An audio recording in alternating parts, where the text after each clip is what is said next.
कहना चाहूंगी कि let's not treat Ladakh as a piece of land, as a piece of territory. Also we have to look and fulfil the demands of the people of Ladakh, जो ये चाह रहे हैं कि वो अपने इलाके के कानून, अपने इलाके की कानून व्यवस्था को देख सके, अपनी आवाज उठा सके. कुछ चीज अगर उनके हिसाब से नहीं हो रही है तो उनको वो अधिकार मिले कि वो अपनी बात रख सके अपने हिसाब से, क्योंकि ये बहुत ही जोग्राफिकली चैलेंजिंग टेरेन है, इकोलॉजिकली सेंसिटिव एरिया है. तो वहां के जो पॉपुलेशन है, जो कि 99% आई थिंक ट्राइबल है, वो अपने हिसाब से वहां के इकोलॉजी को देखना चाहती है, सेव करना चाहती है.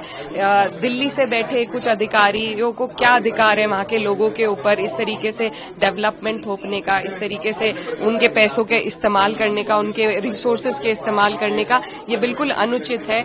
सरकार जितनी भी, चाहे पहले मणिपुर में हुआ हो या अब लद्दाख में हो रहा है, ये बेहद अफसोस की बात है कि जो बॉर्डर स्टेट्स हैं हमारे, उनके साथ, वहां के लोगों के साथ, उनके अधिकारों के साथ इस तरीके से नाइंसाफी कर रही है. तो हम सब लोग यहाँ पर इकट्ठा हैं इस सरकार की आंखें खोलने के लिए, इन्हें आईना दिखाने के लिए, और ये दिखाने के लिए कि अभी भी इस देश में लोकतंत्र है और संवैधानिक मूल्यों पे ही ये देश चलेगा. बीजेपी कह रही है कि कोई जनजी वहाँ पर गुस्सा नहीं है, कोई यूथ गुस्सा नहीं है, कांग्रेस के काउंसलर है जो बीजेपी के दफ्तर में आग लगाए.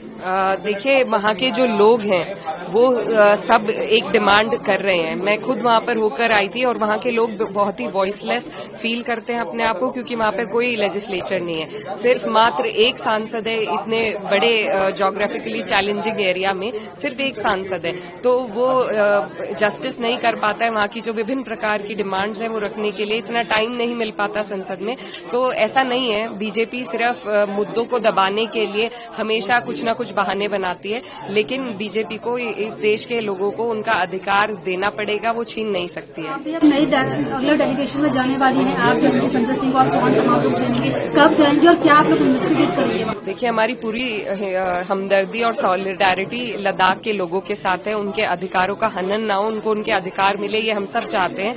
और मुझे बहुत खुशी है कि यहाँ पर इस तरीके से आज फैक्ट फाइंडिंग रिपोर्ट पब्लिश की गई, और जहां भी जरूरत होगी, चाहे संसद में हो या लद्दाख जाने की बात हो, हम लोग जाएंगे, वहां के लोगों की पीड़ा को सुनेंगे और उनकी आवाज मजबूत करने का काम करेंगे. सवाल है, बरेली वाली सिचुएशन हो रही है, लद्दाख जाने देंगे या नहीं आप लोगों को? बरेली आप गए तो वहां पर भी डेलीगेशन हो रही है. देखिए, कितनी बार रोकेंगे हम लोग, घुटने नहीं टेकेंगे इस सरकार के सामने. ये गैर संवैधानिक रूप से चल रही है सरकार, और हम इनके सामने कभी भी घुटने नहीं टेकेंगे. ये एक बार रोकेंगे, 2 बार रोकेंगे, 10 बार रोकेंगे, लेकिन अपने लोगों के बीच में उनकी पीड़ा को सुनने, उनकी हिमायत करने, उनकी आवाज बुलंद करने के लिए हम वहां जरूर पहुंचेंगे. मुस्लिम जमात कह रहे हैं कि आप लोग वहां पर मैच क्रिएट करने जा रहे हो, आप लोग वहां पर ड्रामे करेंगे, बीजेपी ऐसा कह रही है, तभी डेलीगेशन रोका गया. जी, ऐसा बिल्कुल नहीं है. हम लोग कोई चोरों चक्के उपद्रवी नहीं है.